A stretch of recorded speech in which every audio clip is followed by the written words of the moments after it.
Hi everyone, welcome back to my channel. I hope you are all doing well. In today's video, guys, we are playing around with the Let's Resin silicone putty. This is a two-part, part A, part B, and we have to mix both parts together by weight to create our silicone putty, and then we can either make molds with it or do what I'm doing in this video and put something in it to create my own mold.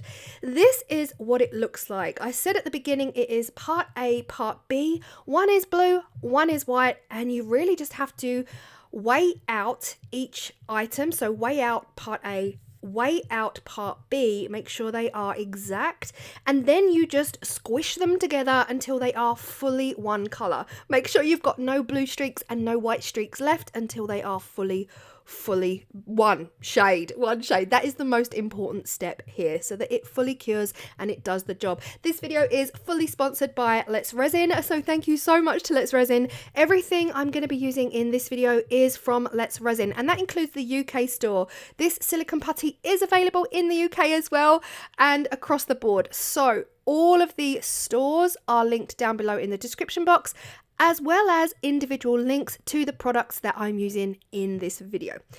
Back to the video. I have squished it and smushed it until I was really happy there were no streaks left and both part A and B were fully mixed together. Now, I have just laid it on a white silicone mold just so it's more clear, because my base is black and it's just easier to see. I've chosen an elephant. This method is basically placing something down into the silicone putty while it's still wet and waiting for that silicone putty to fully go hard around your pieces. This elephant, if you guys know me, you know elephant is my favorite animal on planet Earth, and this is like a small porcelain elephant, and it's like a family of three. It's like a cluster and they all sit inside each other, so I thought this little baby one would be super cute. This is the information on the box. We have a 3-minute work time and a 15 to 20 minute cure time, and this was exactly 20 minutes later. I was able to peel it up off of the silicone mold, which was great. I did worry at one point, oh gosh, is that going to stick? But no, it did not stick.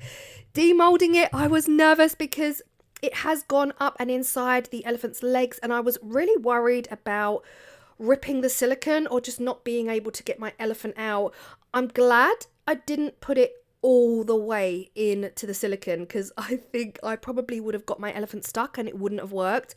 But it came out a dream, super shiny as well, and I wasn't sure what it would look like because my elephant is porcelain. It's not a real shiny surface, but shiny enough. The only thing I didn't want here, the nodules, so where it went in between the legs of the elephant. This is totally optional. I just decided to do this because I wanted them to be the same height as the rest of the mold. I didn't want to get into a false sense of security and over pour.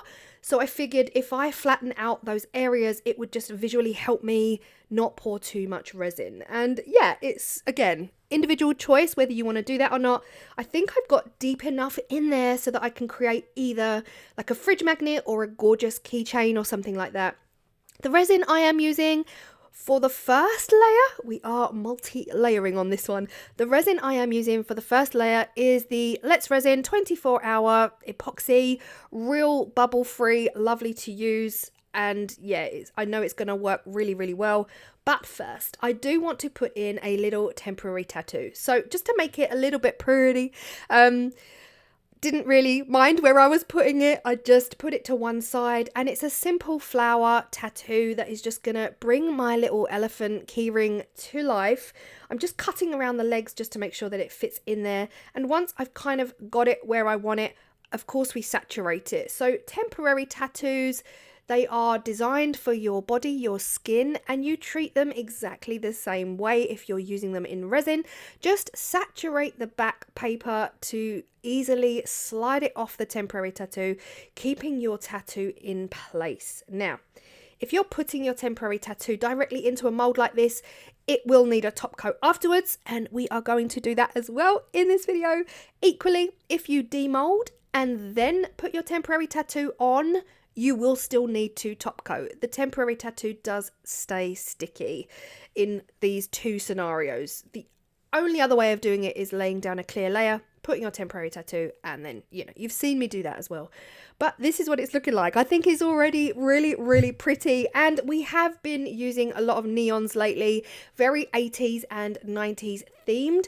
You saw me just dry that off. You want to make sure there's no water at all. Make sure, you know, water and epoxy resin do not get on. They are not friends. So I'm just using the back of my apron, real professional tool, to dab the top of the surface to make sure there's no water remaining here whatsoever. Now, this was about 15 minutes later. It was sitting in the sun. I just wanted to, you know, be sure all that water, if there was any left from wetting the tattoo, was going to be fully evaporated. Now, because we have been doing neons, I decided to keep the neon going with the neon yellow. Now, these neon powders are available again from Let's Resin, and that includes the UK store. All of the details will be below. And guys, can you believe it? I was so obsessed with the neon yellow. You guys know, if you saw a few videos back, you know I was just in love with the neon yellow, and I've almost run out already of just the yellow. So I can see me having to get me some more of that. This is what it looks like. Now, bear in mind, these neon powders are not mica. They do not mix in the same way that mica mixes in. These are a solid, I was going to say solid powder. They are powder, so they really do act differently and work differently to mica. We have got some transparency here, and that's okay. This is the next day. It is time to back them. Now, I am going to be using the Let's Resin polyurethane resin, but of course, if you do not have this, or if you cannot get hold of this in your country, then any epoxy resin with a white dye would work perfectly well, like a white pigment. And this is very sped up. The polyurethane is a 30-second mix, you know, literally cures in 10 minutes, and then you can demold. And it was time to demold. I was again a bit nervous that I would rip the putty here trying to get it out, but it came out like a dream. It actually came out so easy. I had nothing to worry about.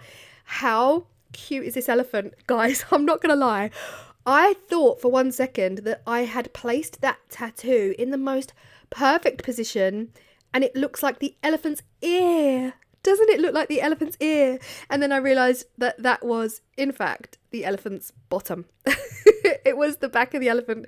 So yeah, once I'd looked at it for a little while, I was like, oh wait, no, that's not the head, that's the other end. So, but still, it works. It's still kind of, you know, from a distance. We could pretend it's the ear.